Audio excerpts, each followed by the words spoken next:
அனைத்து ஆண்டோர் பெருமக்களையும் வணங்குகின்றேன், வாழ்த்துகின்றேன். இன்று சிறப்பு விருந்தினராக வந்திருக்கின்ற ஐயா அவர்களை அறிமுகப்படுத்துகின்ற நிகழ்வாக திரு மணிவண்ணன் ஐயா அவர்களை அன்போடு அழைக்கின்றேன். அடைமலத்தின் வணக்கங்கள் ஆய்வு. இன்றைக்கு உலக காதலர்கள் தினம். உலக காதலர்கள் தினத்தில் உலகம் முழுவதையும் ஆண்டு கொண்டிருக்கிற தமிழை காதலிக்கிறவர்கள் எல்லாம் இந்த அரங்கத்தில் திறந்திருக்கிறார்கள். இதுதான் உண்மையிலே ஒரு உண்மையான காதலர் தினம். ஏனென்று சொன்னால் உலகத்திலேயே மொழிக்கு வாழ்த்து பாடுகிற ஒரே சமூகம் தமிழ் சமூகம் மட்டும்தான். மொழியை தெய்வம் என்று போற்றுகிற இன்னொரு பெருமைக்குரிய சமூகமும் நமது சமூகம் தான். ஆனால் இந்த நல்ல நாளில் நீண்ட நாளைய நண்பர் என்று சொல்லலாம், நண்பரும் வழிகாட்டியும் பல்துறை சார்ந்த ஞானம் பெற்றவருமாக இருக்கிற கங்கை மகன் ஐயா அவர்களை அறிமுகம் செய்து வைப்பதில் நான் பெருமகிழ்ச்சி அடைகிறேன். அதற்கு முன்பதாக இந்த நிகழ்வு நடப்பதற்கு மிக முக்கிய காரணமாக இருக்கிற அவர்களுக்கு நன்றி சொல்வது என்னுடைய கடமையாக இருக்கிறது. ஐயாவுடைய தமிழக வருகையை தொடர்ந்து நான் சுப்பிரமணிய ஐயா அவர்களை தொடர்பு கொண்டேன். சுப்பிரமணிய ஐயா அவர்கள் உடனே ராஜ்குமார் ஐயா அவர்களிடம் பேசினார்கள். தொடர்ந்து நமது நடராஜன் ஐயா அவர்களும் இணைந்து பேசினார்கள். மூன்று பேரும் இணைந்து இப்படி ஒரு அரிய நிகழ்வு நடப்பதற்கு மிக முக்கிய காரணமாக இருந்தார்கள். பேரன்பும் எப்பொழுது தமிழுக்கும் மொழிக்கும் கலைக்கும் என்ன செய்ய வேண்டும் செய்யுங்கள் என்று திறந்த மனதோடு சன்னலையும் கதவுகளையும் திறந்து வைத்திருக்கிற அந்த அப்பாக்களையும் நான் வணங்குகிறேன். இலங்கை பூர்வீகமாக கொண்டவரும் இலக்கியம் தொடர்பான ஒரு நட்பு இருக்கிறது. அடர்த்தியான வாசிப்பும் பல்துறை ஞானமும் ஒருங்கே பெற்ற பேரறிஞர். தமிழகத்தின் முன்னணி பதிப்பகமாக திகழும் தகிதா பதிப்பகம் இவரது நூலை மெழுகுதாளில் வண்ண வண்ண நூலாக வெளியிட்டது தமிழ் வாசகர்கள் அறிந்த ஒன்று. தமிழ் வாசகர்கள் மற்றும் தமிழ் நேயர்களின் வாசிப்பவர்களுடைய எல்லையை விரிவுபடுத்தியதற்கு கட்டியமைப்போடு நூல்களாக விளங்குகின்றன. தமிழகத்தில் நீலகிரி மாவட்டத்தில் நூற்றாண்டுகளாக விளங்கும் அரசு கலை கல்லூரியின் தமிழ் உயராய்வு துறையின் முதுகலை ஆய்வு திட்டமாக இவரது நூல்கள் இடம்பெற்றன என்று கூறுகின்றனர். செல்லத்துறை ஸ்ரீகந்தராஜா என்ற இயற்பெயரை கொண்ட இவர் கங்கை மகன் என்னும் அழகிய துணை பெயரை சுட்டிக் கொண்டுள்ளார். சுவிட்சர்லாந்து, அமெரிக்கா, டென்மார்க் முதலான நாடுகளில் வாழ்ந்ததால் உலகாயுத சிந்தனவாதியாக இவர் முழுமையும் பெற்றிருக்கிறார். கொழும்பு மற்றும் யாழ் பல்கலைகளில் பொருளியல் சிறப்பு பட்டதாரியாகவும் கல்வியியல் பட்டதாரியாகவும் தன் கல்வி தரு. இவரின் சிகரம் தொடும் பணிகள் இரண்டு. ஒன்று, திருக்குறளை ஜெர்மன் மொழியில் மொழிபெயர்த்திருக்கிறார். மற்றொன்று, சுவிஸ் தமிழ் பாடசாலை என்ற ஒன்றை தோற்றுவித்து சுவிஸ் தமிழர் என்னும் பத்திரிகையினுடைய ஆசிரியராக இருந்து ஊடக பங்களிப்பை. அது மட்டுமல்லாமல் கனடா, அமெரிக்கா, டென்மார்க் மற்றும் சுவிஸ் நாடுகளில் உள்ள பல்லாயிரக்கணக்கான மாணவர்களுக்கு நல்ல தமிழை இலவசமாக கற்பித்த பெருமை இவரை சாரும். இவ்வளவு பெருமைக்கும் பேராளுமைக்கும் எழுத்தாளுமைக்கும் ஊடகம் மற்றும் கலை ஞானத்திற்கும் சொந்தக்காரராக இருக்கிற அருமை ஐயா கங்கை மகன் அவர்கள் எனது கொங்கு மண்டலத்தில் காசிக்கு நிகரான ஒரு ஊர் இருக்கிறது என்று சொன்னால் அவிநாசி என்று சொல்லக்கூடிய இந்த தெய்வ திருமண்ணில் நீங்கள் காலடி எடுத்து வைத்து இன்றைக்கு சங்கத்தமிழ் மாந்து என்கிற தலைப்பில் உரையாற்றுவதற்காக வந்திருப்பதற்கு மகிழ்ச்சியை தெரிவித்து உங்களை நானும் வரவேற்று அமைகிறேன். நன்றி.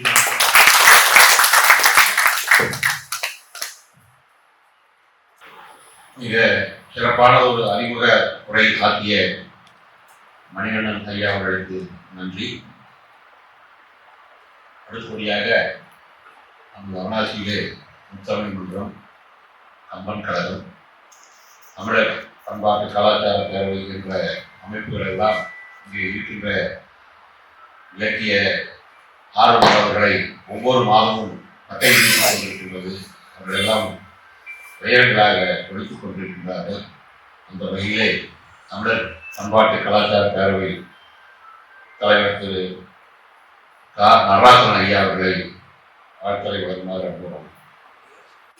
இந்த விழாவுடைய தலைவர் அவர்களே, இந்த விழாவிலே கலந்து கொண்டு சிறப்புரை வழங்குவதற்காக சுவிட்சர்லாந்திலிருந்து வந்திருக்கக்கூடிய கங்கை மகன் என்கிற தமிழர் பேரறிஞர் அவர்களே, அவினாசி கலை அறிவியல் கல்லூரியினுடைய தமிழ்துறை தலைவர் திரு மணிவண்ணன் அவர்களே, இந்த நிகழ்வுக்கு முத்தாய்ப்பாக இருந்து ஏற்பாடு செய்யக்கூடிய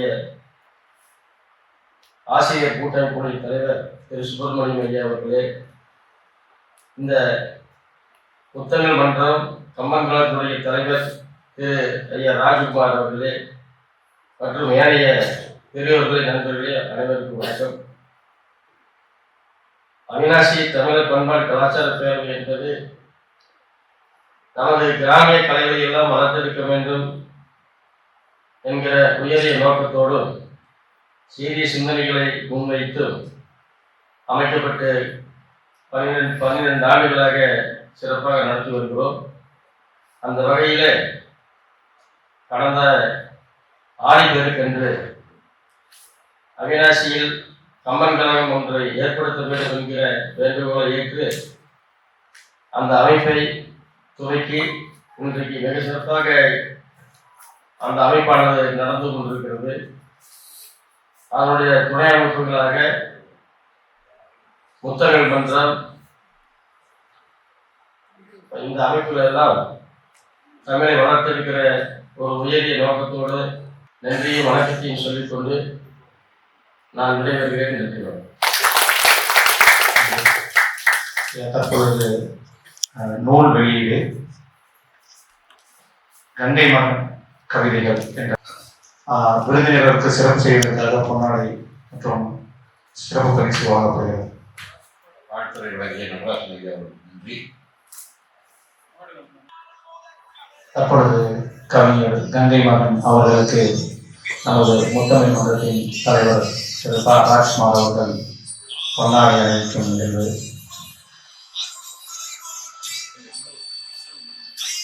ஐயா, உங்கள் வரவால் இந்த முத்தமிழ் மன்றம் மகிழ்ச்சி அடைகிறது.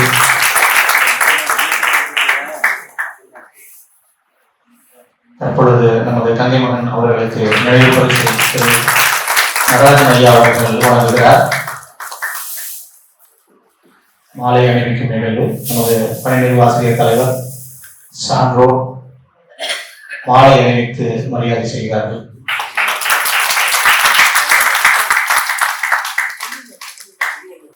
திருவள்ளுவர் நினைவு சின்னத்தை நமது பணிநிர்வாக ஆசிரியர் தலைவர் அவர்கள் வழங்குகிறார்கள். கங்கை மகன் அவர்களுக்கு பழனிசாமி ஐயா அவர்கள் பொன்னாடை வழங்குகிறார்.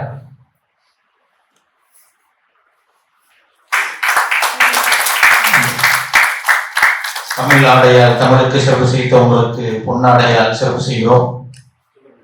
நமது கம்பன் கழக துணைத் தலைவர் அவர்கள் பழனிசாமி ஐயா அவர்களை மேலில் தமிழ் வளர்த்த கொங்கு மண்டலத்தில் மீண்டும் ஒரு வளர்ச்சி பாதையாக அமைந்துள்ள முத்தமிழ் மன்றத்திற்கு சிறப்புரையாற்ற வந்துள்ள கங்கை மகன் அவர்களுக்கு நான் சார்ந்துள்ள தமிழர் கலாச்சார பேரவை, கம்பன் கழகம், முத்தமிழ் மன்றம், நகைச்சுவை மன்றம் இவர்களின் சார்பாகவும் அங்கத்தினரின் சார்பாகவும் அரங்கத்தில் அமர்ந்திருக்கும் அறிஞர் பெருமக்களின் சார்பாகவும் இந்த பொன்னாடை அவருக்கு அணிவித்து இணை பரிசு வழங்கி பெருந்து கொள்கிறேன். உங்கள் சார்பாக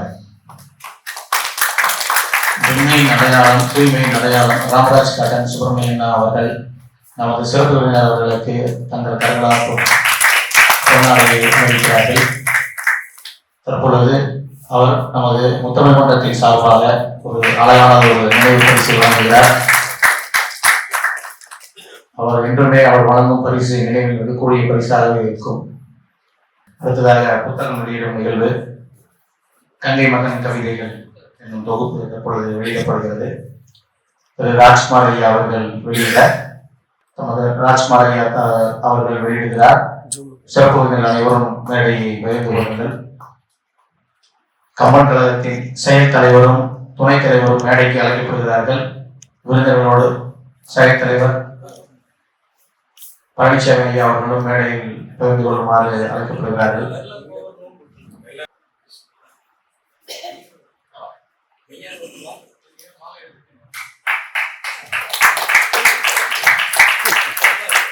ஐயா, உங்கள் தோல்வியில் அந்த மாலை அழகாகவே இருந்தது.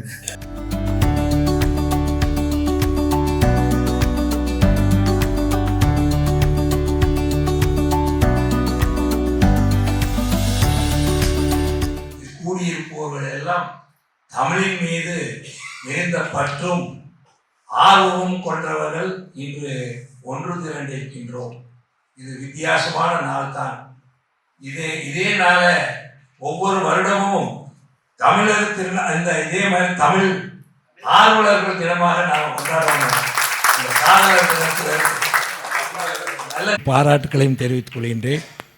நாம் எல்லாருமே இந்த விழாவிலே மகிழ்ச்சியாகவும் ஒரு அரங்கத்தில் அமர்ந்து கவனிப்பதற்கு ஒரு மூல காரணமாக இருக்க முத்தாக இருப்பவர் அருமை சகோதரர் திரு ராஜ்குமார் அவர்கள்தான். அவர் இல்லை என்றால் இந்த நிகழ்வுகளை எல்லாம் இப்போ இது ஒருத்தர் செய்யணும்னாக்கா ஒரு 10-20 பேர் மெனக்கட்டு செய்யணும். ஐயா அவர்கள் இப்படி இப்போ சனிக்கிழமை அன்னைக்கு வருகிறார்கள். அவர் இனிய நண்பர். அவரை நாம் ஒரு சில பேர் கூடி வரவேற்றால் நன்றாக இருக்கும் என்று ஒரு கருத்தை சொன்னார்கள். அதை எப்படி செய்வது என்று ஒரு முடிவு பண்ணும்போது சனிக்கிழமை தானே, ஒன்றும் பிரச்சனை இல்லை, எங்கள் ஆசிரியர்கள் இவங்கெல்லாம் இருக்காங்க, அப்போ அந்த தமிழ் கேட்கக்கூடிய ஒரு நல்ல ஆர்வமிக்க கூட்டமாக இருக்க வேண்டும் அப்படின்னு உடனே ஐயா ராஜ்குமார் அவர்கிட்ட தான் கேட்டேன். உடனே அதற்கு என்ன செய்து விட்டால் போதும்னாங்க. உடனே சொன்ன உடனே போஸ்டரெல்லாம் ரெடி பண்ணியாச்சு, எல்லாம் பண்ணியாச்சு, அரங்கம் ரெடி, எல்லாத்தையுமே. ஏன்னா நாங்கள் அங்கே நடத்துகிற மண்டபத்துலேயும் கூட திருமணம்ட்டாங்க திடீர்னு. அதனால் அதை நடத்துறதுனாக்க நீங்கள் முன்னாலேயே நடத்தி முடிக்கணும்னாங்க. அந்த இடர்பாடுகள் இல்லாமல் நீங்கள் எப்பொழுது வேண்டுமானாலும் எந்த கூட்டமானாலும் இலக்கியத்திற்காக இந்த கதவுகள் எப்பொழுதுமே திறந்திருக்கும் என்று சொல்லி அவர்கள் இங்கே கொடுத்தார்கள். அவர்கிட்ட இருக்கக்கூடிய உயர்ந்த பண்பு இப்பொழுதெல்லாம் நாம் கிட்ட வரும்போது தான் தெரிகிறது. நம்மெல்லாம் வெகு தூரத்திலேயே இருந்துட்டோம். முன்ன நல்ல நண்பர் தான், நல்ல நண்பர்களை தேட வேண்டிய நிலையில் இருக்கிறோம். அந்த நிலையில் தான் அவர் இப்படி நமக்கெல்லாம் உதவுவதற்காக இருந்திருக்கிறார்கள். அவருக்கு மனமார்ந்த நன்றி.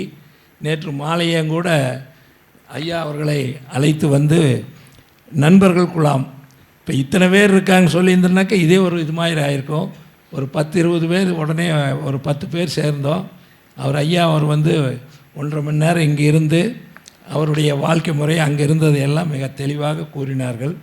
ஏன்னா இந்த கூட்டம் முடிஞ்சுன்னா அப்படியே போயிடுவாங்க, பேசுவதற்கு வாய்ப்பு இருக்காதுன்ட்டு. அப்படி நல்ல மனிதர். இலங்கை தமிழர்கள் என்றாலே அவர்கள் ஒரு போராளிகள், நல்ல தமிழ் மொழிக்கு சொந்தக்காரர்கள். இவரும் யாழ்ப்பாணத்துக்கு பக்கத்தில் தான் ஒரு சிறு கிராமத்தில் பிறந்து அங்கிருந்து அவர் குடிபெயர்ந்து சுவிட்சர்லாந்து நாட்டிற்கு போய் அங்கேயே குடிமகனாகி அங்கிருந்து பல நாடுகளுக்கும் அவர் கற்ற கல்வியும் அவருடைய ஞானமும் அவரை பல்வேறு சிந்தனைகளை தூண்டி ஒரு சிறந்த இலக்கிய படைப்பாளியாக மாற்றியிருக்கிறது. அவர் பாடத்தில் பார்த்தா பொருளியல் பாடமும் கல்வி இதுதான். ஆனால் அவர் சிறந்த இலக்கிய படைப்பாளியாக ஆக்கியிருக்கிறது. அப்படிப்பட்ட பெருமகனார் இன்று இங்கே அவிநாசிக்கு வந்திருப்பது நமக்கெல்லாம் ஒரு பெருமை. அவர் இந்தியாவிலே இந்த தொப்புள் கொடி உறவுகளான தமிழகத்திற்கு வந்திருப்பது பெருமையிலும் பெருமை. அவரை நாங்கள் எல்லாம் வரவேற்று மகிழ்ச்சி அடைகின்றோம்.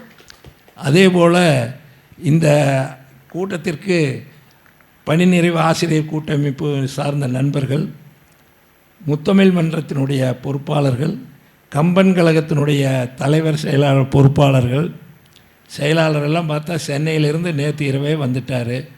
அதே மாதிரி செயல் தலைவர் மற்றும் பொருளாளர், இவர்கள் எல்லோருமே ஆர்வத்தின் காரணமாக மிக சிறப்பான முறையிலே வந்திருந்து, நம்முடைய துணைத் தலைவர் அவர் எப்பொழுதுமே நகைச்சுவைக்கு சொந்தக்காரர், அவர் இங்கே எப்பொழுதுமே மிக முத்திரை பதிக்கக்கூடிய நண்பர், அவர்களெல்லாம் வந்திருந்து இந்த நிகழ்வை சிறப்பாக செயல்படுத்தி கொடுப்பதற்கு உங்கள் அனைவரின் சார்பாக நன்றியையும் வாழ்த்துக்களையும் தெரிவித்துக்கொண்டு, இது மென்மேலும் நல்ல இலக்கிய நிகழ்வாக மாதந்தோறும் நடத்துவதற்கு பொறுப்பாளர்கள் சரியாக இருக்கிறோம், சுவைஞர்கள் தான் பற்றாக்குறையாக இருக்கிறது. அத்தகைய இலக்கியத்தை சுவைக்கக்கூடிய சுவைஞர்களை நீங்கள் எல்லோரும் அழைத்து வர வேண்டும் என்று கேட்டுக்கொண்டு வாய்ப்பளித்த உங்கள் அனைவருக்கும் மனமார்ந்த நன்றியும் பாராட்டும் தெரிவிக்கிறேன். மிக்க நன்றி ஐயா. அடுத்தபடியாக இந்த இணைய நிகழ்வுக்கு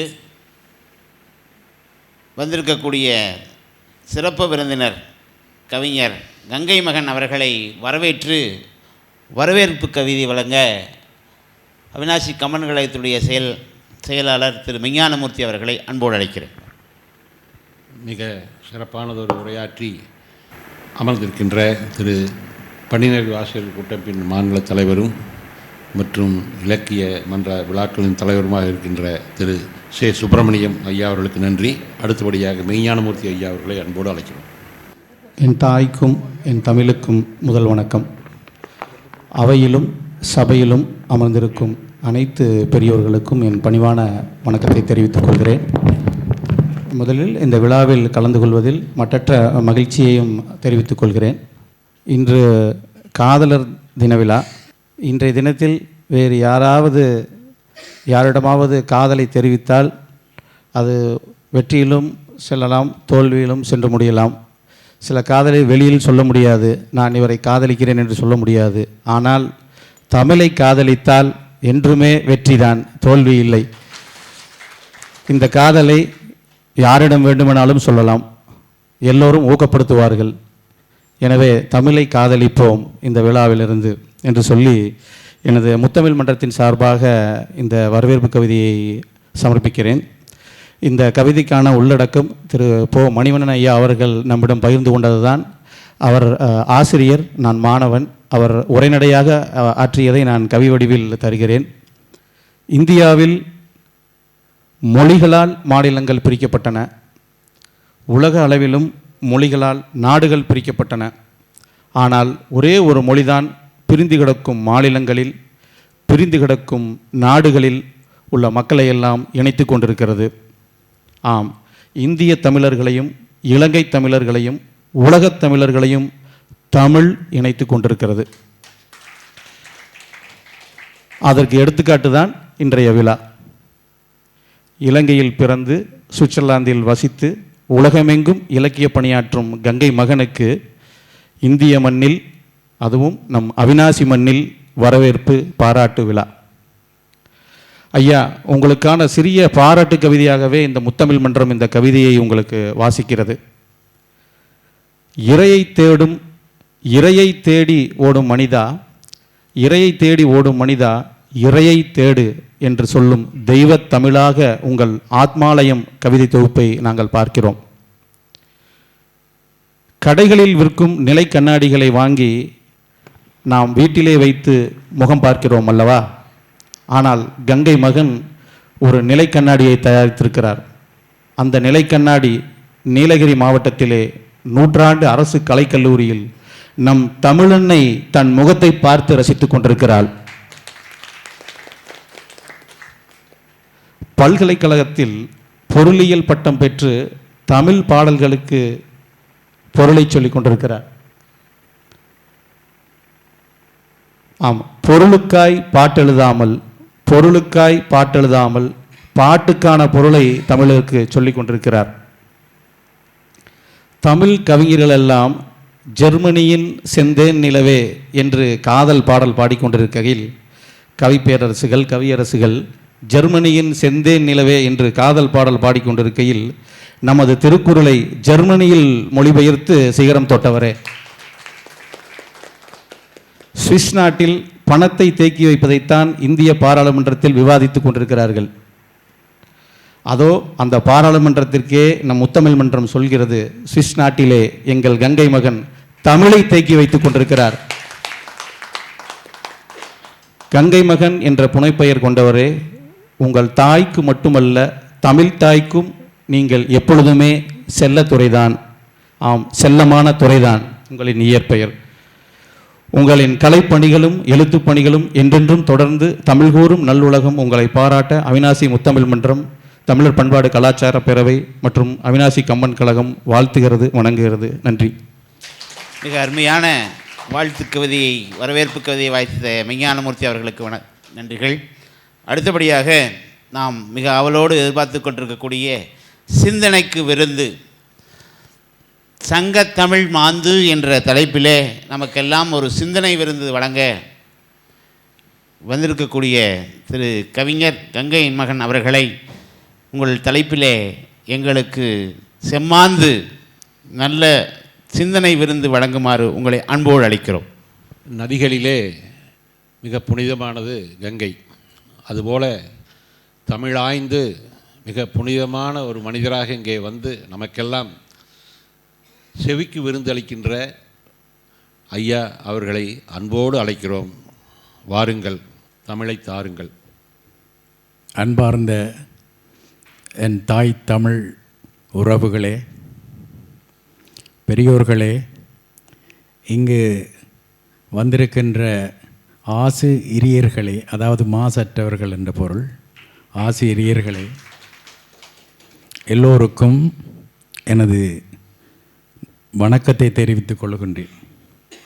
அதே நேரம் இந்த விழாவை ஏற்பாடு செய்து தந்திருக்கின்ற இந்த முத்தமிழ் விழா அங்கத்தினருக்கும் மற்றும் கம்பன் கழகம் போன்ற அமைப்பினருக்கும், நகைச்சுவை மன்றம், இன்னும் பங்களித்து கொண்டிருக்கின்ற அனைத்து மன்றங்களுக்கும் இந்த நேரத்திலே நான் நன்றி கூற கடமைப்பட்டுள்ளேன். அடுத்து இந்த சங்க தமிழ் மாந்து என்கின்ற அந்த தலைப்பை எனக்கு தந்து அது சம்பந்தமாக சில சிந்தனைகளை சபையோரோடு பகிர வேண்டும் என்று ஐயா மணிவண்ணன் அவர்கள் கேட்டுக்கொண்டதற்கு இணங்க அந்த நிலைப்பாட்டில் ஏதாவது சில விஷயங்களை மேடை பேச்சாக அல்ல, ஒரு கதையாக, கதை சுருக்கமாக உங்களுடன் பகிர்ந்து கொள்ளலாம் என்ற ஒரு உணர்வு தான் எனக்கு இருக்கின்றது. அந்த வகையில் என்னுடைய 4 புத்தகங்களை தன்னுடைய தகிதா பதிப்பகத்திலே பதிவு செய்து கங்கை மகன் என்ற எனது இலக்கிய பெயரை உலகத்திலே கங்கை மகன் என்ற முகவரியை தந்து முத்திரை குத்தியவர் ஐயா பொனா மணிவண்ணன் அவர்கள். அவர்களுக்கு இந்த மேடையிலே நான் என்ன கைமாறு செய்தாலும் பொருந்தாது. இருந்தாலும் இந்த நன்றியை அவருக்கு கூறுவதில் மிகவும் பெருமகிழ்ச்சி அடைகின்றேன். இன்று காதலர் தினம். காதலர் தினம் என்று சொல்லுகின்ற பொழுது, அந்த சங்கத்தமிழ் நூல்களிலே பார்க்கின்ற பொழுதும், பல அறிஞர்களுடைய கருத்துக்களின் அடிப்படையில் பார்க்கின்ற பொழுதும், ஆரம்ப காலத்திலே காதல் மானம் வீரம் என்ற கட்டுக்கோப்பில் வளர்ந்த தமிழன் ஏனோ தமக்குள் வாளெடுத்து பிளவுபட்டான் என்ற ஒரு வரி இருக்கின்றது. அந்த வகையில் பார்க்கின்ற பொழுது தமிழர்கள் எவ்வளவு மேம்பட்ட அறிவும் ஆற்றலும் கலை கலாச்சாரம் பண்பாடு நாகரிகம் போன்றவற்றில் மிகவும் உன்னத நிலையில் அடைந்திருந்தார்களோ, எதிர்பாராத விதமாக சில சந்தர்ப்பங்களாலும் வேற்று மொழிக்காரர்களாலும் சில தமிழர்களுக்கே எதிரான ஒரு நடவடிக்கையை பல ஆண்டுகளாக, அதாவது கிட்டத்தட்ட 2000 ஆண்டுகளாக ஏனோ வாளெடுத்து பிளவுபட்டான் என்கின்ற சொல்லுக்கு நாங்கள் அடிமையானவர்கள் போல தோற்றமளிக்கின்றது. இருந்தாலும் இன்று சங்க தமிழ் மாந்து என்று சொல்லுகின்ற பொழுது, மாந்து என்று சொன்னால் அதனுடைய தமிழாக்கம் அதனுடைய இலகு தமிழ் அருந்துதல் என்று சொல்லுவார்கள். அருந்துதல் என்று பார்க்கின்ற பொழுது சங்கத்தமிழை நாங்கள் அருந்துவோம், அருந்துகின்றோம், அருந்த வைப்போம் என்பதனுடைய பொருளாக அது அமைகின்றது. சங்கத்தமிழ் என்று சொல்லுகின்ற பொழுது சங்க காலத்தில் இருந்து நாங்கள் பார்த்தால் அந்த முற்பட்ட காலத்திலே ஆரம்ப காலத்திலே இருந்த முதற்சங்கம், இடைச்சங்கம், கடைச்சங்கம் போன்ற 3 சங்கங்கள் இருந்தாலும் முதற்சங்கம், இடைச்சங்கம் போன்றன கடல் கோளாறு காரணமாக அழிந்துவிட்ட அந்த நிலைப்பாட்டில் தமிழர்கள் அந்த கடல் கோளாறு அழிக்கப்பட்ட வேளையில் பேசாமல் இருக்காமல் மீண்டும் தமிழ் சங்கத்தை உருவாக்க வேண்டும் என்று கிட்டத்தட்ட 2000 ஆண்டுகளுக்கு முதல் 3வது சங்கத்தை மதுரையிலே ஆரம்பித்தார்கள். அதைத்தான் நாங்கள் இப்பொழுது சங்க காலம் என்று சொல்லி அழைக்கின்றோம். அந்த சங்க காலத்திலிருந்து ஒரு 3 நூற்றாண்டு வரையும் ஏற்பட்ட அந்த நிகழ்வுகளை சங்க காலம் என்று அழைக்கின்ற அதே நேரம் அதற்கு பிற்பட்ட காலப்பகுதியில் வருகின்ற வரலாற்றை நாங்கள் சங்கம் மருவிய காலம் என்று சொல்லி அழைக்கின்றோம். சங்க காலம் என்று சொல்லுகின்ற பொழுது ஒவ்வொரு காலப்பகுதிகளுக்கும் ஒவ்வொரு நிலங்களுக்கும் ஒவ்வொரு ஒழுக்கங்கள் இருந்தது.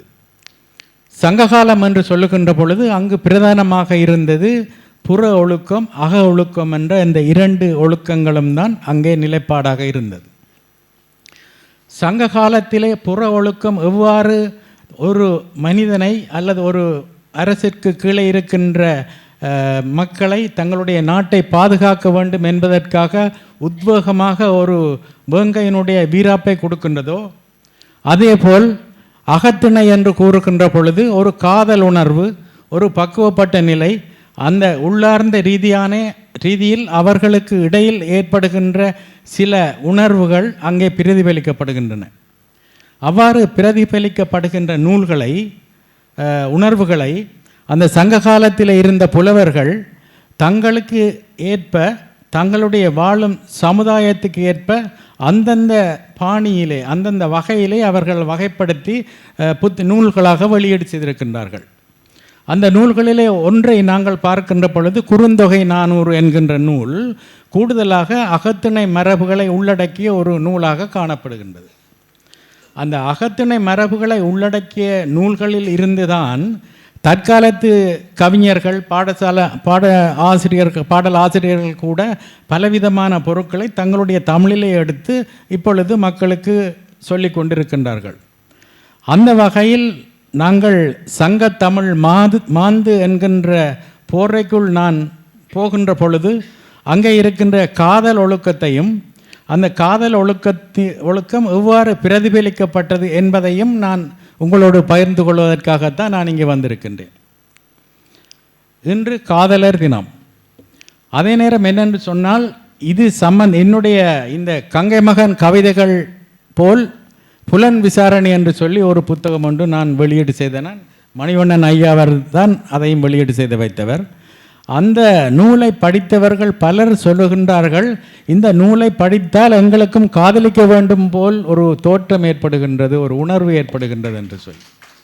அந்த வகையிலே இந்த புத்தகமும் இந்த காதலர் தினத்திலே மகிழ்வாக வெளியீடு செய்த அந்த சந்தர்ப்பம் எனக்கு கிடைத்ததையிட்டு நான் மிகவும் பெருமகிழ்ச்சி அடைகின்றேன்.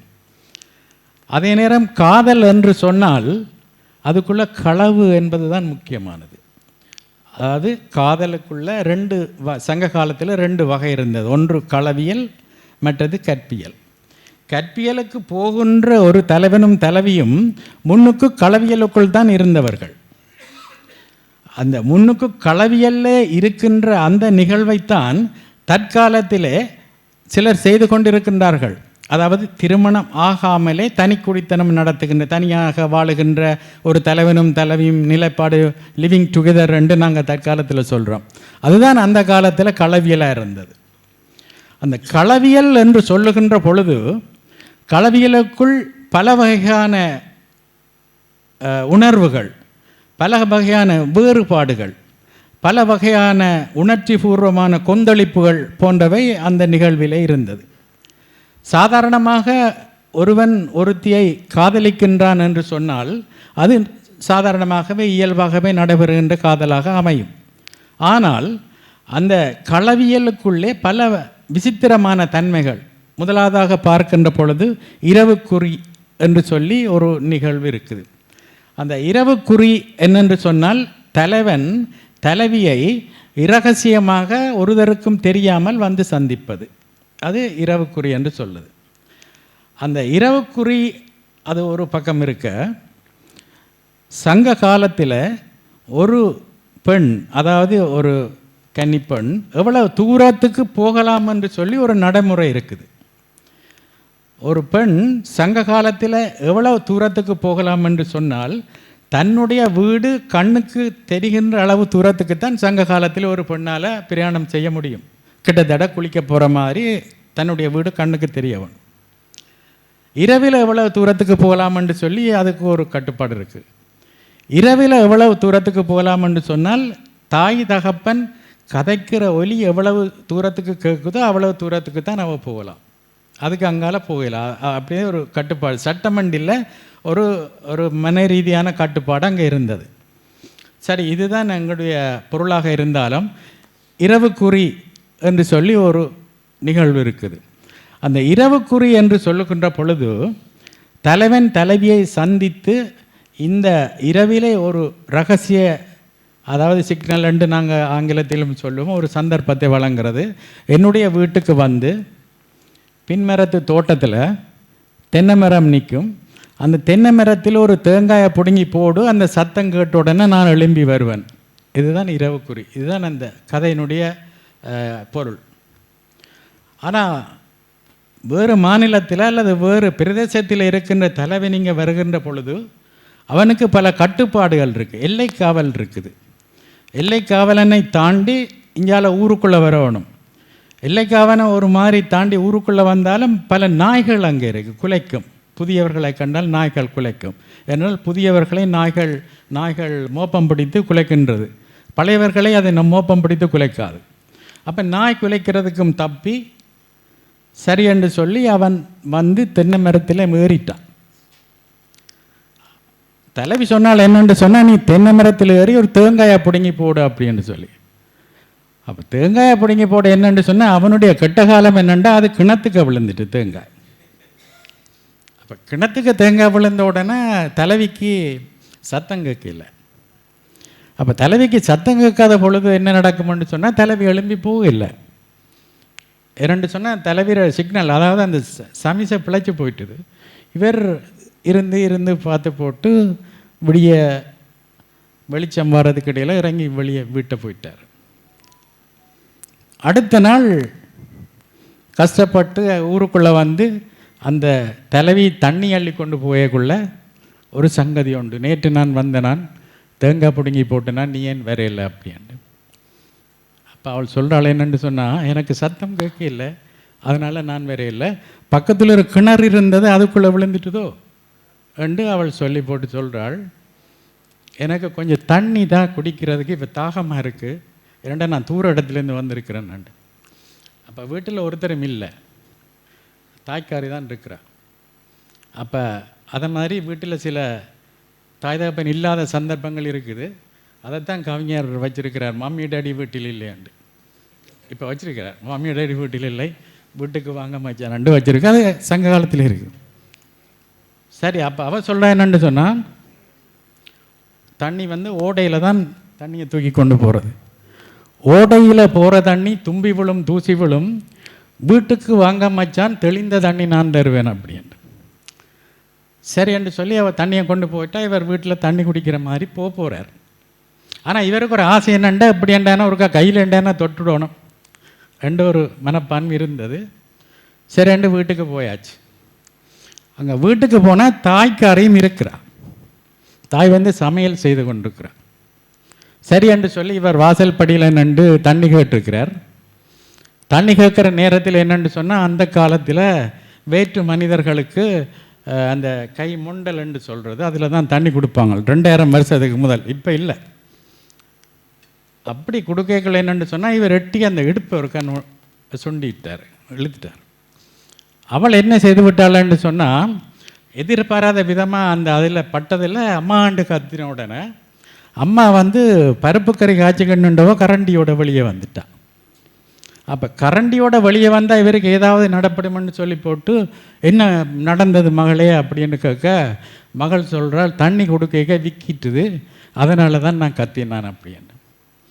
அதான் சொல்கிறேன். என்னென்னு சொன்னால் பின்னால் வருகின்ற கெட்ட முடிவுகளை முன்னாலே யோசித்து சொல்லக்கூடியவள் பெண் என்பதால் தான் பெண் புத்தி பின்புத்தி என்று சொல்லுகின்றார்கள் என்று அதில் ஒரு நிலப்பாடு வருது. இது இரவுக்குரிய பொறுத்தவரையெல்லாம் நாங்கள் பார்க்குறோம். அதே நேரம் என்னென்று சொன்னால் பொருந்தா காதல் என்று சொல்லி வருகின்ற பொழுது மடல் ஏறுதல் என்று சொல்லி ஒரு நிகழ்வு அங்கே நடக்குது. அப்போ அந்த மடல் ஏறுதல் என்ற அந்த நிகழ்வை நாங்கள் பார்க்கின்ற பொழுது ஒரு பெண், அதாவது நாங்கள் தலைவி என்று சொல்கிறோம், தலைவனை விரும்புகின்ற பொழுது அது சாதாரணமாக போகின்ற ஒரு காதல் ஒழுக்கம். ஆனால் ஒரு பெண்ணின் மீது ஒரு ஆண் மோகம் அல்லது காதல் வைத்திருந்தால் அந்த தலைவி இன்னும் சரி என்று சொல்ல இல்லை, அந்த சரி என்று சொல்லும் தனையும் இவர் என்ன செய்வார் என்று சொன்னால் அந்த பெண்ணின் மீது தான் விருப்பம் கொண்டிருக்கின்றார் என்பதை உலகத்துக்கு காட்ட வேணும். அந்த உலகத்துக்கு காட்டிட்டா அந்த பெண்ணுடைய பெயர் போயிடும். அப்போ அதுக்காக வேண்டியாவது அந்த பெண் தன்னை ஓமன்று சொல்லுவாள்ன்றதுக்காக வேண்டி மடல் ஏறுதல் என்று சொல்லி ஒரு நிகழ்வு நடக்கிறது. இந்த மடல் ஏறுதல் என்னென்னு சொன்னால் கருக்கினால் செய்யப்பட்ட குதிரையில் தான் ஏறிக்கொண்டு மற்ற ஆக்களை இழுத்து கொண்டு போக சொல்கிறது. அப்படி இழுத்து கொண்டு போக சொல்லக்குள்ள ஆக்கள் எல்லாம் பார்ப்பாங்களே, இந்த ஐயாட மகன் இப்படி குதிரையில் போகிறாருண்டா. அப்போ மற்றவர் சொல்லுவார், அது அந்த பெரிய ஐயாட மகளை இவன் காதலிக்கிறான், அவளை என்ன முடிவு சொல்லலை, அதனால தான் இழுத்துண்டு போகிறாங்களான்னு சொல்லி. இப்போயும் அது நடக்குது. இப்போ எப்படி என்று சொன்னால் வீட்டுக்கு வீடு முட்டை கடிதம் போடுறது. இவர் காதலிக்கிறான், நான் ஒரு பெண்ணை காதலிக்கிறான், அந்த பெண்ணோட தகப்பனுக்கு நானே முட்டை கடிதம் போடுறது. இப்படி இன்னார் காதலிக்கிறார். அப்படி ஒரு நிகழ்வை நாங்கள் வெளிப்படுத்துறதுக்காக வேண்டி சில அணுகுமுறைகளை சங்க காலத்திலேயும் மக்கள் பாவித்திருக்கிறார்கள். இது கூடுதலாக ஒருதலை காதல் வயப்பட்ட பெண்ணும் ஒருதலை காதல் வயப்பட்ட ஆணும் செய்கிற வழக்கமான விடயம். ஆனால் அந்த பெண்களுக்கு என்று ஒரு கௌரவம் இருக்கின்றது. ஆனபடியால் கடலென்ன காமம் உழந்தாலும் இந்த பெண்கள் மடல் ஏறுதுகின்ற அந்த நிகழ்வை நடத்துவதில்லை. ஆண்கள் தான் அந்த மடல் ஏறுதல் என்ற நிகழ்வை நடத்துகின்றார்கள். இது அந்த காதலை வெளிப்படுத்துறதுக்கு ஒரு அமைப்பாக அங்கே காணப்படுது. அடுத்தது இன்னும் ஒரு விஷயம் இருக்குது, வரை பாய்தல் என்று சொல்லுவார்கள். இந்த வரை பாய்தல் என்று சொன்னால் வரை என்றால் இது மலை, அதுதான் வரை என்று சொல்கிறது. அப்போ வரை பாதல் என்று சொன்னால் பொருந்தாத காதல் எல்லாம் இனி இவளை அல்லது இவரை நான் அடைய முடியாது என்கின்ற கடைசி கட்டம் வருகின்ற பொழுது அவர் மலையில் இருந்து குதித்து தற்கொலை செய்கிறது. அதுக்கு பிறகு அங்கே அவருக்கு ஒன்றும் இல்லை, அது தற்கொலை செய்வதோட அந்த விஷயம் முடிஞ்சு போயிடுது. அதை வரை பாய்தல் என்று சொல்லுவார்கள். சரியோ? அடுத்தது இந்த காதல் ஒழுக்கத்தில் இந்த காதல் ஒழுக்கத்தில் இன்னும் ஒரு விஷயம் இருக்கு. என்னன்னு சொன்னால் காதலனும் காதலியும் சந்திப்பதற்கு அந்த காதலினுடைய, அதாவது தலைவியினுடைய தோழி தான் நாங்கள் இடைத்தரகராக நின்று வேலை செய்கிறது வழக்கம். அது அந்த காலம். ஆனால் இந்த காலத்தில் ஒரு காதலனையும் ஒரு விருப்பமான ஒரு ஆணையும் விருப்பமான பெண்ணையும் சேர்த்து வைக்க இடைத்தரகராக நிற்கின்ற பெண்ணே சில வேளைகளில் இந்த ஆடவனை காதலிக்க வேண்டிய சந்தர்ப்பம் கூடுதலாக இந்த காலத்தில் இருக்குது. அந்த காலத்தில் அது அப்படி இருக்கல. அது ஒரு விஷயம் அங்கே நடந்திருக்குது. அடுத்தது களவியல் என்று சொல்லுகின்ற பொழுது பல நாட்டு மன்னர்கள், அரசர்கள், மக்கள்கள் தான் இந்த கவிதையினுடைய வடிவங்களுக்குள் வருகின்றார்கள்.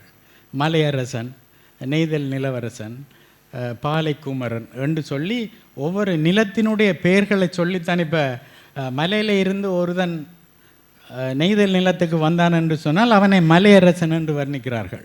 இரண்டா குறிஞ்சி நிலத்தில், குறிஞ்சி நிலம் என்பது மலையும் மலை சார்ந்த இடமும், பாலை நிலம் என்பது முல்லை நிலத்துக்கு இடைப்பட்ட திரிவுபடுத்தப்பட்ட ஒரு பண்படுத்தப்படாத ஒரு நிலம். முல்லை நிலம் என்பது காடும் காடு சார்ந்த நிலங்களும். மற்றது நெய்தல் மருத நிலம் என்பது வயலும் வயல் சார்ந்த இடமும். நெய்தல் நிலம் என்பது கடலும் கடல் சார்ந்த இடமும்.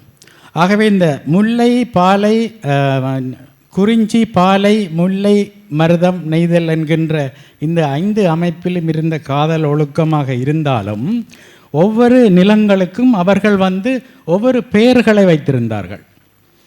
அதாவது என்னென்று சொன்னால், குறிஞ்சி என்கின்ற நிலத்தில் இருக்கின்ற காதல் ஒழுக்கத்துக்கு புணர்தல் என்று பெயர். புணர்தல் என்பது 2 மனங்கள் ஒன்றாக கலக்கின்ற ஒரு நிகழ்வு. அதைத்தான் அந்த காலத்தில் ஒரு பாடலில் இருக்கு. என்னென்று சொன்னால், யாயும் யாயும் யாராகியரோ எந்தையின் நொந்தை மெம்முறை அறிதும் நீயும் நானும் எவ்வளை பரிதும் அன்புடை நெஞ்சம் செம்புல பெயல் நீர் போல அன்புடை நெஞ்சம் தான் கலந்தனவே என்ற ஒரு பாடல் இருக்குது. நீ எப்படி பிறந்தேன்னு தெரியாது, நான் எப்படி பிறந்தேன்னு தெரியாது, உன்னுடைய தகப்பனை பற்றியும் எனக்கு தெரியாது, என்னுடைய தகப்பனை பற்றியும் எனக்கு தெரியாது. ஆனால் சிவந்த மண்ணில் பெய்கின்ற மழைக்கு அப்புறம் ஓடுகின்ற நீரை சிவப்பு வேறையாக மழை நீர் வேறையாக பிரிக்க முடியாத அளவுக்கு எங்களுடைய 2 இதயங்களும் ஒன்றாக புணர்ந்து விட்டன என்று இந்த காதல் ஒழுக்கத்தில் வருது. இது புணர்தல் என்றதுக்கு வருது.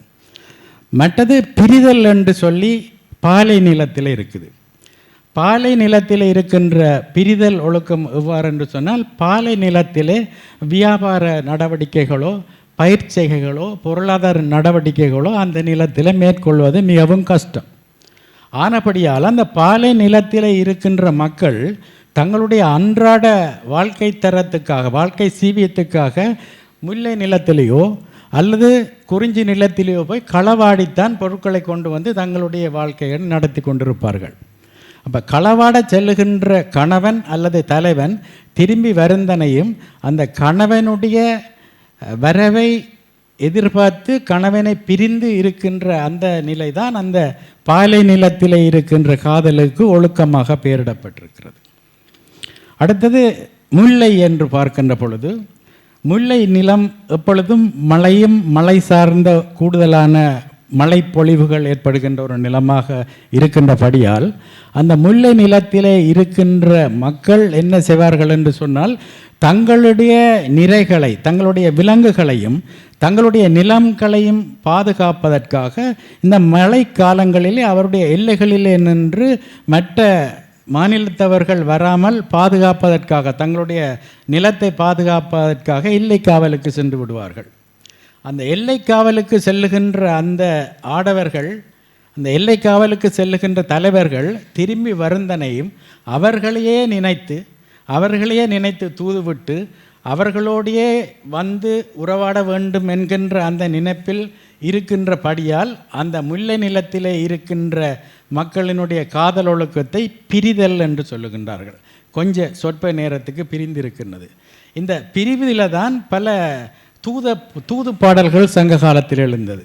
அந்த தூது பாடல்களை அடிப்படையாக வைத்துத்தான் நம்மளுடைய கவிஞர் கண்ணதாசன் கூட வெண்முகிலே கொஞ்ச நேரம் நில்லு, என் கண்ணீரின் கதை கேட்டு செல்லு, சொன்னதேனே அவரிடத்தில் சொல்லு, இல்லை என்னையேனும் அங்கலத்தை செல்லு என்று சொல்லி தூது விடுகின்ற பாடல்கள் முல்லை நிலத்தில் இருக்கின்ற காதல் ஒழுக்கத்தை பின்பற்றித்தான் கூடுதலாக எழுந்தது. அடுத்தது இன்னும் ஒரு நிகழ்வு இருக்குது. என்னென்று சொன்னால், நெய்தல் நிலம், மன்னிக்க வேண்டும், மருத நிலம். அடுத்தது மருத நிலம் என்பது நாங்கள் கூடுதலாக எங்களுடைய கண்ணாலேயே பார்த்து நாங்கள் வாழுகின்ற அந்த நிலத்தினுடைய கூடுதலான நிலப்பரப்பு மருத நிலத்தை தான் சார்ந்தது. அந்த மருத நிலம் என்று சொல்லுகின்ற பொழுது அது எங்களுடைய விவசாயம், பொருளாதாரம், கால்நடை வளர்ப்பு போன்ற இன்னொரு செயற்பாடுகளினுடைய ஒரு மைய பூமியாகத்தான் அந்த மருத நிலம் திகழ்ந்தது.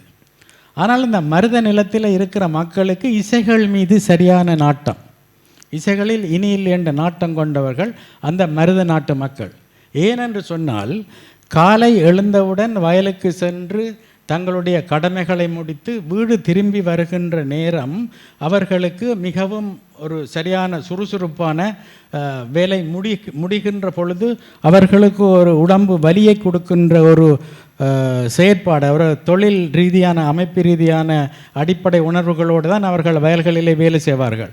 அப்போ வயல்களிலே வேலை செய்து போட்டு வீட்டுக்கு வருகின்ற பொழுது அவர்கள் உடனடியாக வீட்டுக்கு செல்லாமல் ஒரு இசை நிகழ்ச்சிக்கு செல்லுதல், ஒரு களியாட்ட நிகழ்ச்சிக்கு செல்லுதல், அப்படியான நிகழ்வுகள் அந்த மருத நிலத்தில் இருந்தது. அந்த மருத நிலத்தில் இருந்த அந்த நிகழ்வின் அடிப்படையில் தான் அந்த சங்க காலத்தில் பரத்தையர் குலம், பாணர் குலம் என்று சொல்லி அந்த 2 குலங்கள் உருவாக துவங்கின. பரத்தையர் என்று சொன்னால் தற்காலத்திலே தமிழறிஞர்கள் அதற்கு வித்தியாசமான கருத்துக்களை சொல்லுகின்றார்கள். ஆனால் மேடையிலே நாடகம் ஆடுகின்றவர்களைத்தான் பரத்தையர் என்று சொல்வது வழக்கம். பரத்தை என்று சங்க இலக்கியத்திலே மேடைக்கு ஒரு பெயர் இருக்கின்றது. அந்த ஸ்டேஜ் அண்டு இங்கிலீஷில் மேடை.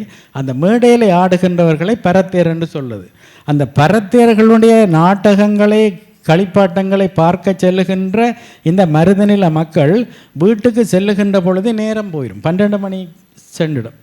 அப்போ 12 மணிக்கு சென்றா பிறகு என்ன நடக்கும் என்று சொன்னால் இங்கே மனுஷியோடு ஒரே பிரச்சனை வந்துடும். அதாவது என்னென்னு சொன்னால் திருவள்ளுவர் அதில் சொல்கிறார், காலை அரும்பாகி நாளெல்லாம் போதாகி மாலை மலரும் இந்த நோயென்று சொல்கிறார். மாலை மலரும் இந்த நோயென்று சொன்னால் ஒரு ஆடவன் தன்னுடைய தலைவியை வீட்டில் வச்சுருந்தா 12 மணிக்கு முதல் போயிடணும். 12 மணிக்கு பிறகு போயிட்டா என்னென்று சொன்னால் அது பொழுது புலர்ந்து விடுகிற மாதிரி அவர்களுடைய காதல் உணர்வுகளும் கொஞ்சம் கொஞ்சமாக குறைஞ்சுட்டு போயிடும். ஆகவே தான் அந்த பரத்தையர் குலங்களுக்கு தங்களுடைய இசைகளை ரசிப்பதற்காக சென்ற ஆடவர்கள் அங்கு கூடுதலான நேரத்தை மற்ற பெண்களுடன் கழித்து விட்டபடியால் வீட்டுக்கு வருவதற்கு நேரங்கள் சுணங்கி போய்விடுகின்றது. அதனால்தான் அந்த காதலர்களின் இடையே அல்லது கணவன் மனைவிகளின் இடையே ஒரு கோபம் உண்டு, அதாவது ஊடல் என்று சொல்கிறது. அந்த ஊடல் தான் இந்த மருத நிலத்தில் இருக்கின்ற மக்களினுடைய காதல் ஒழுக்கமாக கொள்ளப்பட்டது. அது ஊடல் என்று சொல்கிறது. அடுத்தது நாங்கள் இங்கே படிப்படியாக ஒரு நிலத்தை சுற்றி வருகின்ற பொழுது கடைசியாக இருக்கிறது கடற்கரை. அந்த கடைசியாக இருக்கின்ற அந்த கடற்கரையில் இருக்கின்ற மக்களினுடைய பழக்க வழக்கம் அவர்கள் என்னென்று சொல்கிறது என்று சொன்னால் பிரிதல் என்று சொல்கிறது. அவர்கள் மீன் பிடிக்க, உப்பு விற்க, வேறு சில தொழில் நிமித்தமாக செல்லுகின்ற பொழுது அந்த இடத்தில் இருக்கின்ற மக்கள் கணவன்மாரை பிரிந்திருக்கின்றார்கள். அந்த மன்னிக்க வேண்டும், நான் மாறி சொல்லிட்டேன், இரங்கல் என்று சொல்கிறது. இந்த கணவன்மாரை பிரிந்து அவர்கள் இறங்கி கொண்டிருக்கின்றார்கள். கடலுக்கு சென்ற கணவன் எப்பொழுது வருவான் என்று எண்ணி இருக்கின்றார்கள். அதனால்தான் இந்த கடலும் கடல் சார்ந்த நிலங்களிலும் இருக்கின்ற காதல் ஒழுக்கத்தை இரங்கல் என்று சொல்கிறது. இந்த 5 வகையான நிலப்பரப்புகளில் 5 வகையான காதல் ஒழுக்கங்கள் இருந்தாலும் கூட இந்த 5 வகையான காதல் ஒழுக்கங்கள் வித்தியாசமான முறைகளிலே அணுகப்பட்டாலும் ஆனால் அதனுடைய பொருள் ஒன்றாகத்தான் இருந்தது. பொருள் என்று சொல்லுகின்ற பொழுது அதனுடைய உணர்வுகள் ஒன்றாகத்தான் இருந்தது. குறிஞ்சி நிலத்தில் இருக்கின்ற ஒரு தலைவன் தலைவியினுடைய உணர்வு தான் முல்லை நிலத்திலும் இருந்தது, நெய்தல் நிலத்திலும் இருந்தது, இங்கே மருத நிலத்திலும் இருந்தது. பெயர்கள் வித்தியாசமே தவிர உணர்வுகள் எல்லாம் ஒன்றாகத்தான் இருந்தது. இந்த விஷயங்களை உள்ளடக்கியதாகத்தான் இந்த என்னுடைய நூல் இப்பொழுது வந்திருக்கின்றது. இந்த நூல் எவ்வாறு அமைக்கப்பட்டிருக்கின்றது என்று சொன்னால், சங்க காலத்திலே இருக்கின்ற காதல் ஒழுக்கம் தற்காலத்திலே எவ்வாறு நடைமுறைப்படுத்தப்படுகின்றது என்றும் அந்த காதல் ஒழுக்கம் 20ஆம் நூற்றாண்டு மக்களுக்கு எவ்வாறு விளங்கப்படுத்த வேண்டும் என்பதையும் அடிப்படையாக கொண்டு அடிக்குறிப்பு இல்லாமல் தான் இந்த புத்தகத்தை நான் எழுதியிருக்கின்றேன். ஆனால் அடிக்குறிப்பு எழுத வேண்டிய சில தேவைகளும் சில சொற்களுக்கு இருக்கின்றது. அந்த உணர்வின் நிமித்தம் நான் என்னுடைய நூலிலே இருக்கின்ற சில கவிதைகளை நான் வாசித்து காட்ட விரும்புகின்றேன். அந்த வாசித்து காட்டலின் ஊடாக இறுதியாக வாசித்து காட்ட இருக்கின்றேன். அதன் ஊடாக அதிலே நடைமுறைப்படுத்தப்பட்டிருக்கின்ற சொற்களின் வளங்கள், சொற்களின் பொருட்களை நீங்கள் புரிந்து கொள்ள உதவியாக இருக்கும். அடுத்தது, நான் ஸ்ரீலங்காவில் பிறந்திருந்தாலும் உலகத்தில் இருக்கின்ற அனைத்து தமிழர்களும் ஒரே குலத்தில் ஒரே குடையின் கீழ் ஒன்றிணைந்து ஒரே மொழி என்ற அந்த அமைப்புக்குள்ளே நாம் எல்லோரும் சேர்ந்து வர வேண்டும் என்பதை நான் எல்லா மேடைகளிலும் குறிப்பிட்டு சென்றிருக்கின்றேன். அந்த வகையிலே இந்த இடத்திலையும் நாங்கள் எல்லோரும் ஒரே ஒரு மொழியால் மட்டும்தான் ஒன்றிணைந்திருக்கின்றோம்.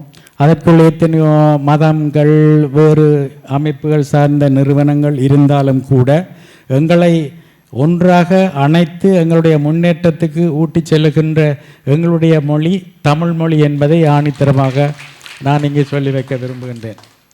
அதே நேரம் தமிழ்நாட்டு தமிழர், மலேசியா நாட்டு தமிழர், சிங்கப்பூர் நாட்டு தமிழர், ஈழத்தமிழர் என்ற அந்த சொல்லாடல்களை தவிர்த்து உலகத் தமிழர்கள் என்கின்ற சொல்லாடலை நாங்கள் இனிமேல் எல்லா இடங்களிலும் பாவிக்க வேண்டும் என்பதையும் நான் இந்த மேடையிலே வலியுறுத்த விரும்புகின்றேன். அடுத்தது இந்த அவிநாசி என்று சொல்லுகின்ற இந்த நிலப்பரப்பு காசிக்கு அடுத்தபடியாக இந்த மக்களாலே பேணப்படுகின்ற ஒரு நிகழ்வை நேற்று பல திருத்தலங்களுக்கு யாத்திரை செய்யக்கூடிய வாய்ப்பு எனக்கு மணிவண்ணன் ஐயா அவர்கள் அமைத்து தந்தார். அதனூடாக பல இடங்களையும் நான் சென்று பார்த்திருக்கின்றேன். அதே நேரம் ஈழத்தமிழர்கள் தங்களுடைய வாழ்க்கையினுடைய சில போர்கள் காரணமாக உலகம் முழுக்க பிரிந்திருந்தாலும் கண்ணதாசன் ஐயா அவர்கள் சொல்லுவது போல கடல் கடந்தான் தமிழன், கற்பூர தீபம் கண்டான் இறைவன் என்று சொல்லுவார்கள்.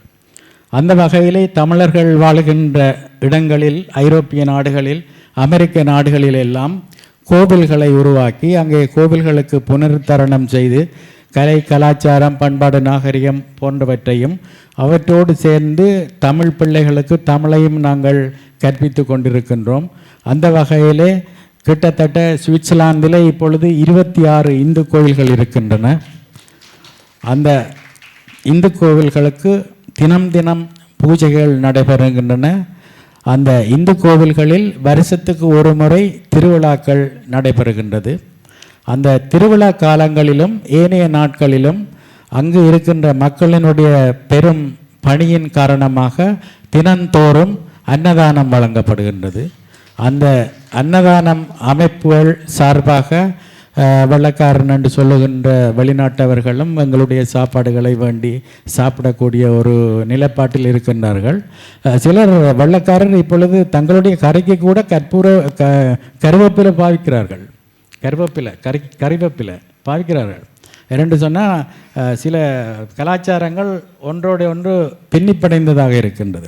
எங்களுடைய சாப்பாட்டை சாப்பிட்டு பார்த்த வெள்ளைக்காரன் அதில் இருக்கின்ற வாசங்களை சுவாசிக்கின்ற பொழுது அந்த பொருட்களை தங்களுடைய சமையலிலும் சேர்க்க வேண்டும் என்பதில் பலர் அங்கே ஆர்வமாக இருக்கின்றார்கள். அதனால் எங்களுடைய ஆசிய நாட்டு உணவுகளிலும் சிலர் இப்பொழுது கூடுதலான அக்கறை செலுத்துகின்றார்கள். அதே நேரம் இப்பொழுது எங்களுடைய 2வது தலைமுறையினர் என்று சொல்லுகின்ற எங்களுக்கு பிறந்த பிள்ளைகளுடைய பிள்ளைகள் நன்றாக படித்து அங்கு வேரூன்றி கிட்டத்தட்ட வைத்தியசாலைகளில் வைத்தியர்களாக, வங்கி நிறுவனங்களில் முகாமையாளர்களாக, பாடசாலைகளில் ஆசிரியர்களாக, பல்கலைக்கழகத்தில் விரிவுரையாளர்களாக கூட இருக்கின்றார்கள். என்னுடைய மகன் ஒரு பல்கலைக்கழகத்தில் கணனி விரிவுரையாளராக இருக்கின்றார். அப்படி எங்களுடைய அடுத்த சந்ததியினருக்கு நாங்கள் என்னத்தை கடத்த வேண்டும் என்று நினைத்தோமோ அதை கிட்டத்தட்ட 100% இல்லாத பொழுதும் ஒரு 90% அளவுக்கு கடத்தி அவர்களினுடைய மேம்பாட்டுக்கு நாங்கள் உதவி செய்து கொண்டிருக்கின்றோம், அவர்களுடைய வளர்ச்சிக்கு. அந்த வகையில் பார்க்கின்ற பொழுது சுவிட்சர்லாந்திலே முதலாவதாக நான் ஒரு சரஸ்வதி பாடசாலை என்ற பாடசாலையை நான் மட்டுமில்லை எனது நண்பர்களும் சேர்ந்து ஆரம்பித்தார்கள். இப்பொழுது அந்த பாடசாலையும் வளர்ச்சி அடைந்து அதனூடாக அதை தொட்டு அதனுடைய அடிப்படையிலே இப்பொழுது கிட்டத்தட்ட சுவிட்சர்லாந்தில் 1,00,000 தமிழ் மக்கள் வாழுகின்றார்கள். அதே நேரம் அவர்களுடைய 5,600 தமிழ் பிள்ளைகள் இந்த 104 பாடசாலைகளிலும் படிக்கின்றார்கள். 104 பாடசாலைகளிலே அங்கே அமைப்பு ரீதியாக இயங்குகின்றது.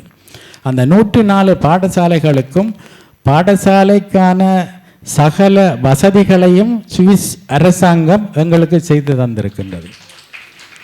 ஏனென்று சொன்னால் ஒவ்வொரு தனி மனிதனும் தன்னுடைய தாய்மொழியை கட்டாயம் படிக்க வேண்டும் என்கின்ற ஒரு ஆர்வத்தின் காரணமாக அவர்கள் இந்த உதவியை எங்களுக்கு செய்து தந்திருக்கின்றார்கள். அதன் நிமித்தம் 104 பாடசாலைகள் 5,600 மாணவர்கள் அங்கே படிக்கின்றார்கள். அங்கு படித்து வெளியேறின மாணவர்கள் கூட ஆர்வ மிகுதியினால் சிலர் ஆசிரியர்களாகவும் அங்கே கடமையில் இருக்கின்றார்கள். அங்கு இந்த பாடசாலைகளிலே ஆசிரியராக வேலை செய்பவர்கள் ஈழத்திலே பல பாடசாலைகளிலே ஆசிரியர்களாக வேலை செய்தவர்கள், பல்கலைக்கழகத்திலே படித்தவர்கள், வேறு நிறுவனங்களில் பணிபுரிந்தவர்கள் அங்கு வேலை செய்கின்றார்கள். மற்றது கலாச்சார விழாக்கள், கலாச்சார வைபவங்கள், சரஸ்வதி பூஜை, தைப்பொங்கல் போன்ற தமிழர் திருநாள், தமிழர் பண்டிகைகள் எல்லாம் அங்கு நாங்களும் இதே மாதிரியான ஒரு அமைப்பு ரீதியிலே கொண்டாடி கொண்டு தான் இருக்கின்றோம். எல்லா வகையானது. சில இடங்களிலே கனடாவிலே, லண்டனில் சூரம்போர் எல்லாம் நடக்கிறது.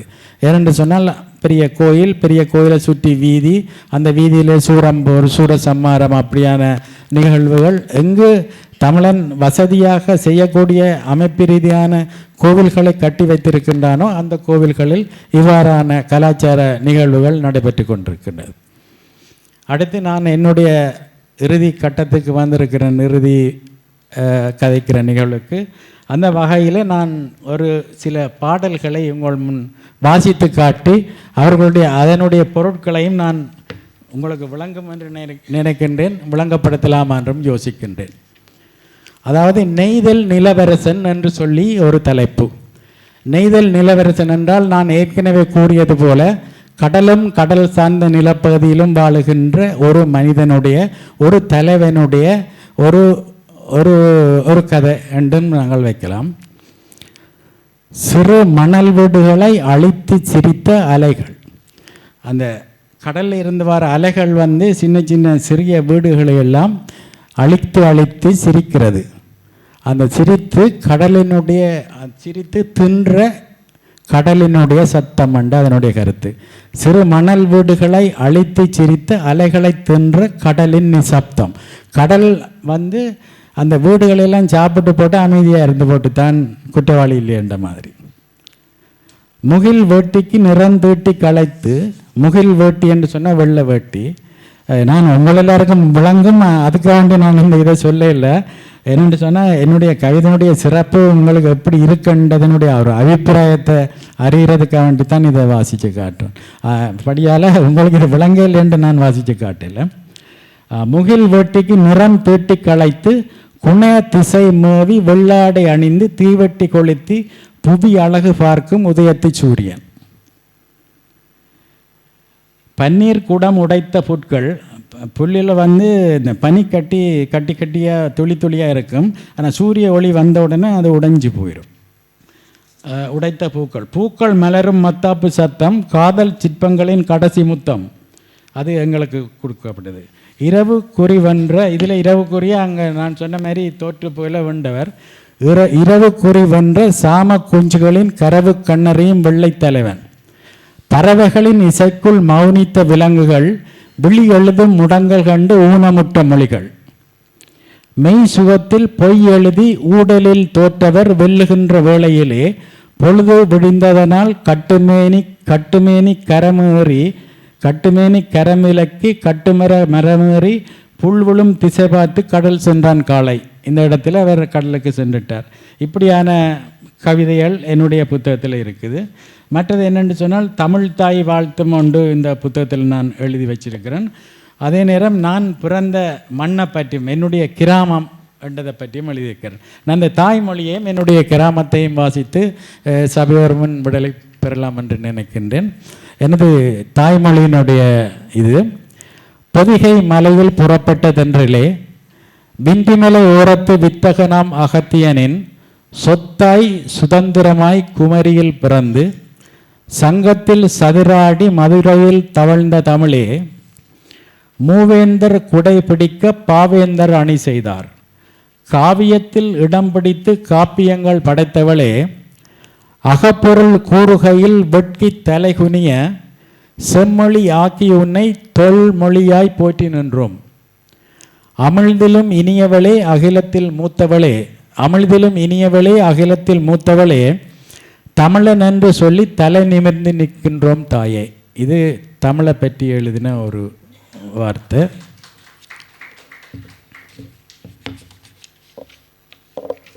அடுத்து நான் பிறந்த மண்ணை பற்றி. நான் வந்து யாழ்ப்பாணத்துக்கு மேலே 7 தீவுகள், சின்ன சின்ன தீவுகள் 7 தீவு இருக்குது. அந்த ஒரு தீவில் தான் நான் பிறந்தேன். அந்த பிறந்த கிராமத்தை பற்றி ஒரு சிறிய பாடல்.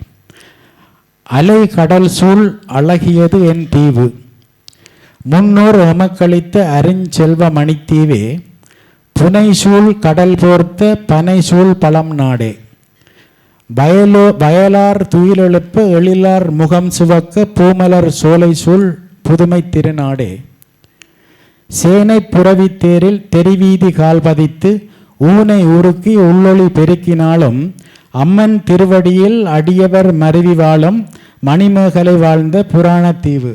அதாவது என்னென்று சொன்னால் சிலப்பதிகாரத்திலையும் மணிமேகலையிலையும் மணிபல்லவ தீவு என்று வருகின்றது. அந்த நான் பிறந்த மண் தான். பொன்னியின் செல்வன் புத்தகத்திலையும் அது வருது. அதனால தான் மணிமேகலை வாழ்ந்த புராணத்தீவு என்று போட்டிருக்கிறேன். மெந்தோள் ஆட்சியற்கு மேவும் இடை நாயகராய் குடை போல் நின்ற நீள் மருத நிலத்தில் பிடையோடு அன்னம் பெய்வளையார் பின் சென்ற கற்புடை மாந்தர் களிப்பொடு வாழும் நாடு. காவியத்தின் வரலாற்றில் கண்ணகியின் சிலம்பொலியை அலைகடல் நடுவில் கலையோடு சுவைபட களமாடு நிலமாக எங்களை ஊரில் ஒரு ஐதீகம் இருக்குது. புத்த பெருமான் வந்து 3வது முறையாக ஸ்ரீலங்காவுக்கு வரையக்குள்ள மணிபல்லவ தீவுக்கு வந்தவர் என்று ஒரு ஐதீகமான ஒரு கதை இருக்குது. அலைகடல் நடுவினில் கலையோடு சுவைபட களமாடு நிலமாக புத்தனின் வருகை கண்ட அலைகடல் சூழ் அழகியது என் நயனாதீவாகும். கார்புடைத்த மேகம் கருக்கொண்டு மழை உதித்து சீர்பெற்ற நயனைவாழ் சிறப்புடை மாந்தர் வாழ்ந்தார். சொர்க்கங்கள் பலவாய்க் கொண்ட சொந்தங்கள் வாழுகின்ற அலைகடல் சூழ் அழகியது என் தீவு. இது என்னுடைய நாட்டை பற்றின கவிதை. இவ்வளவு நேரமும் என்னுடைய பேச்சு அதாவது கேட்டு ரசித்து இருப்பீர்கள் என்று நான் நினைக்கின்றேன். இன்பமும் காட்டி என்னை வரவேற்று எனக்கு ஒரு சிறப்பு மரியாதையை என்னுடைய வாழ்நாளில் தந்து அனைவருக்கும் என்னுடைய மனைவியின் சார்பாகவும் என்னுடைய குடும்பத்தின் சார்பாகவும் இந்த அமைப்புகளை அமைத்து தந்த அனைவரின் சார்பாகவும் எனது நன்றியை கோரி விடைபெறுகின்றேன். நான் நன்றி ஐயா.